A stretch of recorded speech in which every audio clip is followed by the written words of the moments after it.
মহান মুক্তিযুদ্ধের সময় এরকম ওই যে জাতির জনক বলছে যে আমি হরতালটা গিয়ে দিচ্ছি, বাসায় গিয়ে ঘুমা। এখন হাসিনা এরকম বলছে আমি লকডাউন দিয়ে দিচ্ছি, যা ফাইন। এবং নিজে দিল্লি, ছেলে আমেরিকা, মেয়ে লন্ডন, এখানে বসে এই যে গরিব মানুষগুলোরে মার খাওয়াইতেছে। তো বাংলাদেশের মানুষের আওয়ামী লীগ যারা করেন একটু বলি ভাই, একটু প্লিজ নিজের বিবেকটারে বর্গা দিয়েন না।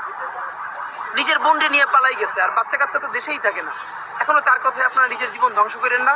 আপনারা তো অবাক করেন যারা গণহত্যা করে নাই, আর বাকি যারা গণহত্যা করেছে বাংলাদেশে ইনশাল্লাহ কোনো শক্তি এই বিচারকে ব্যাহত করতে পারবে না, তাদের যদি কোনো রাজনৈতিক দলও কারোর সাথে আপোষ করে। কারণ এখন এই গণ অভ্যুত্থানের নতুন বাংলাদেশের সব থেকে প্রধান শরিক আমাদের শহীদ পরিবার।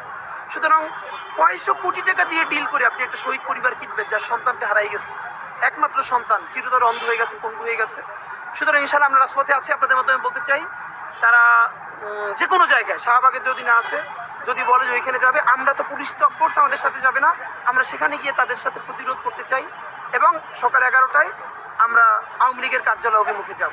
এখানে যেহেতু আসে নাই, পরে বলবে যে শাহবাগে ছিল, ওইখানে তো আসো নাই, আমার ইনবক্স দেখলে আপনারা বলবেন এইসব বলতেছে, তো আমরা আওয়ামী লীগের অফিসের সামনেও যাবো।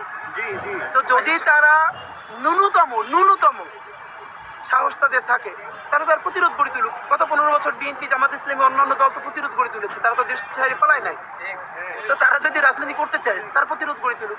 জনজীবনে একটা প্রভাব তো পড়ছি, একটা সেমি ঈদ হয়ে গেছে, ঈদের মতো উৎসব। হ্যাঁ, যেমন এখানে আমাদের সাথে অনেক ইউনিভার্সিটির ছেলে মেয়েরা আসছে সকালে, স্কুল কলেজ থেকে, ক্যান্টনমেন্ট পাবলিক স্কুল থেকে বাচ্চারা বলে ভাই আজকে কলেজে যাইনি, আসছি। তা আওয়ামী লীগ একটা দায়িত্ব নিচ্ছে পুরো জাতিকে ঐক্যবদ্ধ করা এবং মাঝে মধ্যে কিছু ফেস্টিভ্যাল মুড দেওয়া। যখনই জাতি ক্লান্ত হয়ে যাবে, তার সে টায়ার্ড হয়ে যাবে, এক্সস্টেড হয়ে যাবে, সে এইরকম একটা উস্কানি দিবে। এখন যদি আজকে এখানকার বাচ্চারা 32-এ যে কটা ইট আছে সবাই দিয়ে খুলে নিয়ে আসে, তখন তো আবার সুশীলরা বলবে এটা উচিত হয় নাই। কিন্তু এরা একবারও বলবে না যে এই ডাইনি মহিলা ওইখানে বসে আছে, ওইখানে বসে চুপচাপ মরে যায়, চিতা হোক, কবর হোক, যাই হোক। এরপর ওইখানে বসে যে উস্কানি দেয়, এরপর শহীদ পরিবারকে যদি একটা করে ইট খুলে আনে তাহলে ইট ওখানে থাকে, কিন্তু এখানে বলবে যে এটা বম হয়েছে। আর ওইখানে বসে যে শত শত কোটি টাকা বিনিয়োগ করে দেশ অস্থিতিশীল করতেছে, এইটা কিছু না। হেফাজতের সময় বাইতুল মোকাররমে নিজের আগুন দিয়ে বলে হুজুররা আগুন দিচ্ছে।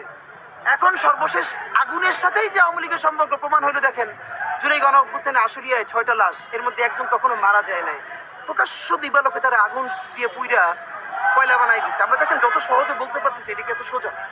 আপনি আপনার সত্তারটা এখন মরে গেলে আপনি তার ন্যূনতম লাশটা কবর দিতে চাইবেন। তার বোন বলছে একজন শহীদের যে আমার ভাইয়ের চেহারাটা তো ভালো ছিল, আমার জীবনে শেষ ইচ্ছা ছিল ওর কবরে রাখার সময় আমাদের গালে একটা চুমু খাবো। ওর মুখের দাঁতগুলোও ছিল না, কয়লা বানাই ফেলছে। হাসিনার কথা অনুযায়ী হাসিনা বলছিল যে আগুন সন্ত্রাস যখন বিএনপি জামাতের নামে, সে বলছে এই আগুনই তাদের পোড়ানো উচিত। তাহলে যেই আগুনে আসলে